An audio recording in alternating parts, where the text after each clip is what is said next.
So today I want to talk about a couple more Balisong related things I got in the mail, which I'm very excited about. These books I got about a week and a half ago or so, and I did read through both of them, so I'm going to give my opinions on these. These are two vintage Balisong books. I believe these are both from the 80s, as well as the coolest knife stickers I've ever seen. Fantastic idea. They should actually do this with different folders, but anyway, these are the new BRS stickers. And as you can see, these are Balisong parts, so you can stick them individually to basically make the Balisong in any position you want. So let's say you had a space to fill that was a lot longer, maybe you can have it in the open position, or if you have a limited space somewhere, you can have it in a closed position, you can have it in pretty much any position you would actually have the knife in, which is really cool idea. I'm not sure if these are sold out yet or not, because these things, pretty much everything BRS sells out immediately. They're immensely popular. Any new Balisong models, even their accessory stuff, usually doesn't last that long.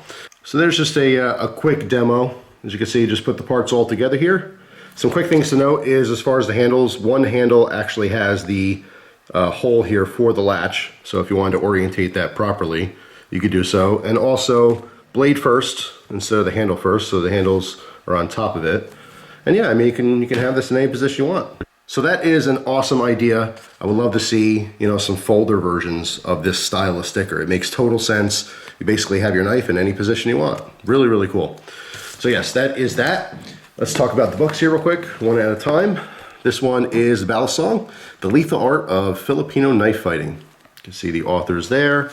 This one is made 1986.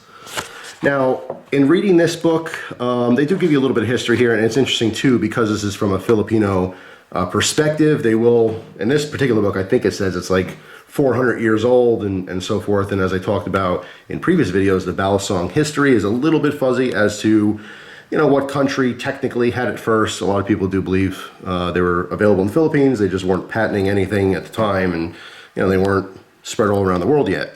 But I think a lot of people do agree that at some point, U.S. soldiers who were stationed in the Philippines did bring a lot of Balisongs home, and that kind of popularized them in the U.S.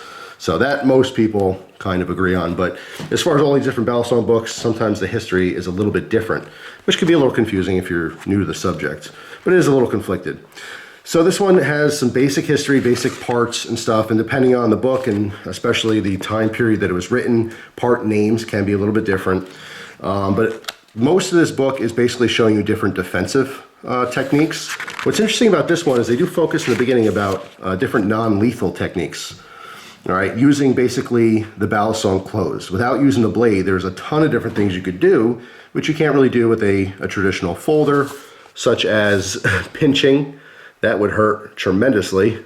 You'd have to be pretty skilled in order to get it open while being attacked and get a grip like that. But if you did happen to get a grip like that, pinching that closed as hard as you could and twisting it, that would not feel good. Obviously using it on different pressure points.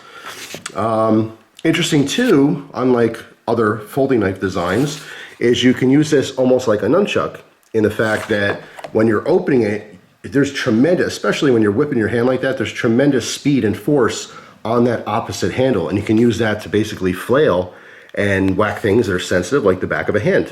Okay, if you were to be able to pull off that move quickly, and you could practice this and you could be pretty accurate, that would be extremely, extremely effective, especially if this hand was holding a weapon. So let's say, someone's holding a gun or a knife or who knows what. Maybe if they're holding a gun, you might not want to try to pull a move like that. It's pretty risky. You probably just want to get out of there or take care of the situation more lethally. But yeah, I mean, in a lot of different scenarios, something like this can actually be quite effective and non-lethal. Okay. So again, different things, like if you happen to catch a finger, again, that's probably extremely rare. But let's say someone's on the ground and you can kind of manipulate that quickly to hold them there until the police come or help comes or whatever. Same thing with this, using both hands on the bridge of the nose, putting pressure down. That guy, you can clearly see, looks like he is in pain. Other pressure point techniques, I mean, it's interesting they do focus on that. It's not all about slashing and stabbing. There is a ton of stuff you could do, for non-lethal defense. Okay, and there's more things in here. I'm not going to ruin all of them, but besides that, they do show you some basic openings. And that's something I found with all these old books, is they mostly focus on the same moves. The simple horizontal openings, closings. This one doesn't go too much into more difficult stuff like aerials. But you can see very comprehensive. There's tons of pictures. little descriptions as to what to do. So it's pretty understandable. Okay, this also, because this is more martial art related, you know, even though it's specific for Balisongs, they do go into general martial arts stuff like stances and, you know, different things to do in order to, you know, better your defensive and offensive position. Same thing with slashing patterns. All right, also very effective. They go into a little bit about the vascular system, where to slice, things of that nature. So a lot of martial arts stuff in here, but I would say it's probably 75 to 80% Balisong related, although there is some other general martial arts stuff, you know, in there as well. So a quick thank you to some of the people who point out some used bookstores. I posted on Instagram a couple of these different Balisong books I was looking for, and the prices on Amazon are just, I mean, people can make it whatever they want. Some of these books were $700 each, $200 each, $400, stuff like that. So I'm just like, yeah, I really want them, but I figured I'd wait around for eBay. I believe I got that one on eBay. This one I did get from a used bookstore, but both were reasonably priced. So yes, that is that one. I do recommend it, obviously, for a Balisong book collection. But if you've never flipped before and you just want some basic moves, this is a pretty good book to have, although it's going to be harder to find. All right, so here's the other Balisong book. let's practice this together. Pananandata, I believe. It's actually more specific to the northern part of the Philippines and how they, you know, use martial arts for defense and stuff. Now, although this one is specific to Balisongs, this is actually way more comprehensive. It's a thicker book. There's a lot more moves in here. This one's written by Amani Marines, and he's a very famous martial artist. I don't believe that's him on the cover. He's a much older dude.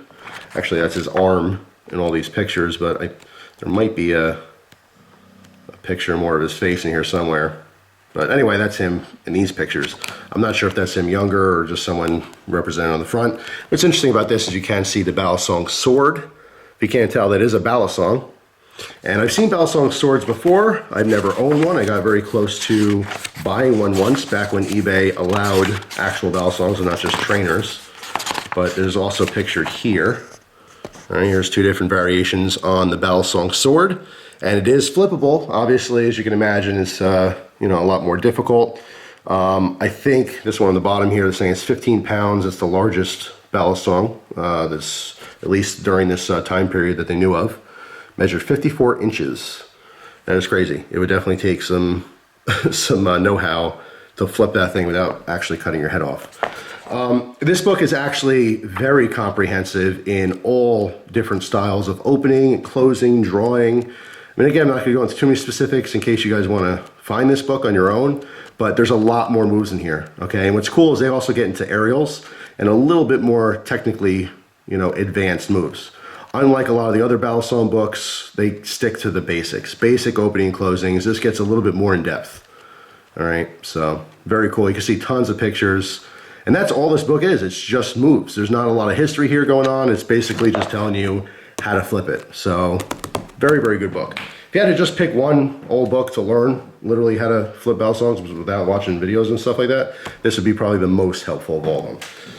So yeah, those are just new additions to the collection, and wanted to show these, which are absolutely awesome. So that pretty much covers it. I mean, my Balisong book collection is growing. There's still a couple out there, a couple random ones I don't have yet, but I'm getting closer to basically getting all the Balisong books that there is, at least all the known ones.